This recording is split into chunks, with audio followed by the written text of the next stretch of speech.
Hello students, Jai Hind. I am Neha Rajvanshi. We start our second topic understanding secularism. पहले हमने understanding secularism में इसके chapter में introduction देखा था, व्हाट इज सेकुलरिज्म। अब हम सेकुलरिज्म को अंडरस्टैंड करेंगे, उसको समझेंगे, है ना। तो इसमें देखेंगे कि सेकुलरिज्म को क्यों लाया गया। तो इसमें पहले एक एग्जांपल देख लेते हैं कि आप इमेजिन करिए, अगर आप if you go to other country, आप किसी अदर कंट्री में जाते हैं, तो जैसे आप अमेरिका को ले लीजिए, तो उसमें क्या है, वो कंट्री का वहाँ पे कॉरपोरेशन बहुत ज़्यादा है, because there are Christian majority, क्योंकि वहाँ पे क्रिश्चियन मेजोरिटी में 71% क्रिश्चियन है वहाँ पे। तो जब आप वहाँ पर गए तो आपको क्या होगा, वहाँ पर ना तो कोई सर्विस है और आपके पास कोई वर्क नहीं है, तो आपको नो सर्विस नो वर्क है। तो फिर आप इसलिए इस पर क्या करेंगे, कंप्लेन करेंगे आपने ऑफिसर्स को जाकर। तो ऑफिसर्स ने कहा कि then they says that you go back where you come, आप जहाँ से आइए वहाँ से वापस चले जाइए। तो ऐसे सिचुएशन में आपको कैसा फील होगा कि आप सोचोगे कि अमेरिका में जो है क्रिश्चियन मेजोरिटी में है, तो जहाँ पर क्रिश्चियन माइनॉरिटी में है वहाँ पर उनके साथ टिट फॉर टैट वाला बिहेवियर होना चाहिए कि जैसे ही हमारे साथ कर रहे हैं वैसा ही इनके साथ हो।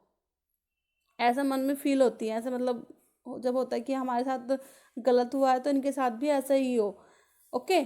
तो वहाँ पे क्या हुआ कि इक्वल राइट्स नहीं है, तो डिस्क्रिमिनेशन हो रहा है, तो इसको इक्वल राइट मिले और ये डिस्क्रिमिनेशन खत्म हो।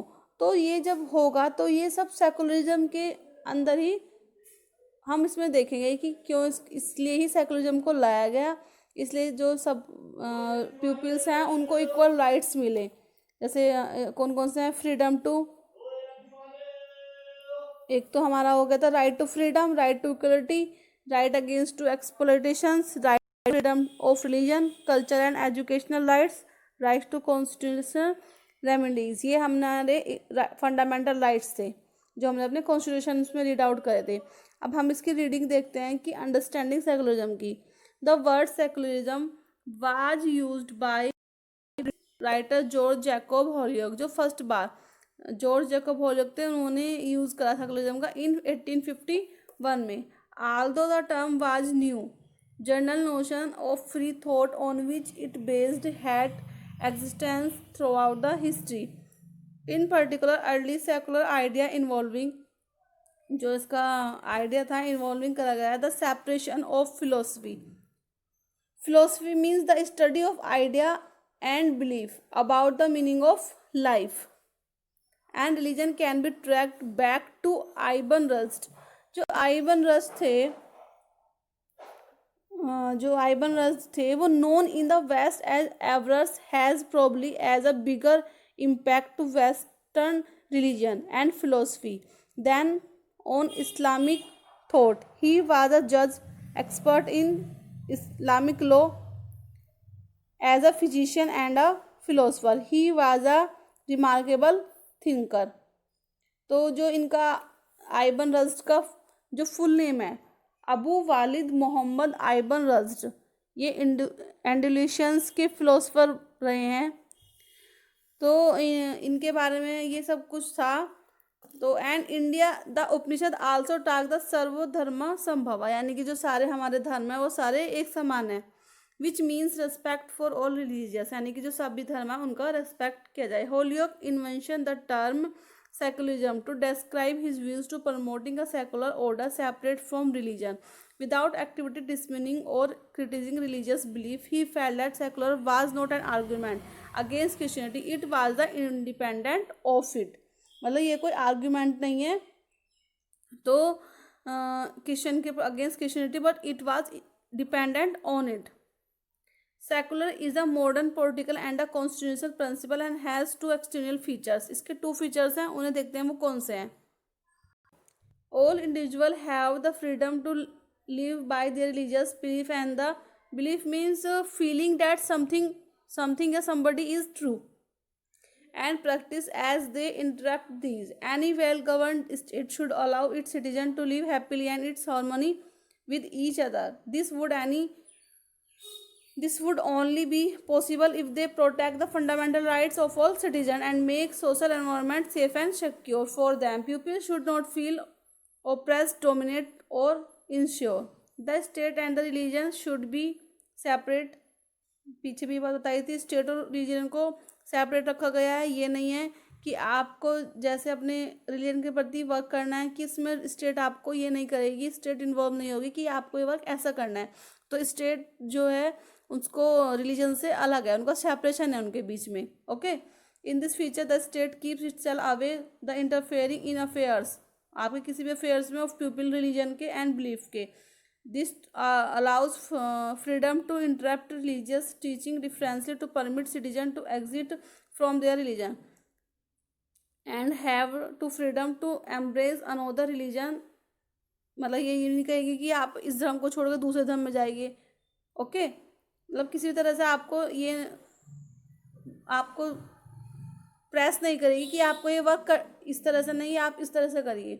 Okay, the pupil have the rights to make their own decision and the fundamental does not legislate and the issues regarding religious interpretation and the belief। लेकिन ऐसा नहीं है कि आप कोई, आपके फंडामेंटल राइट्स हैं तो आपकी फंडामेंटल ड्यूटीज़ भी हैं।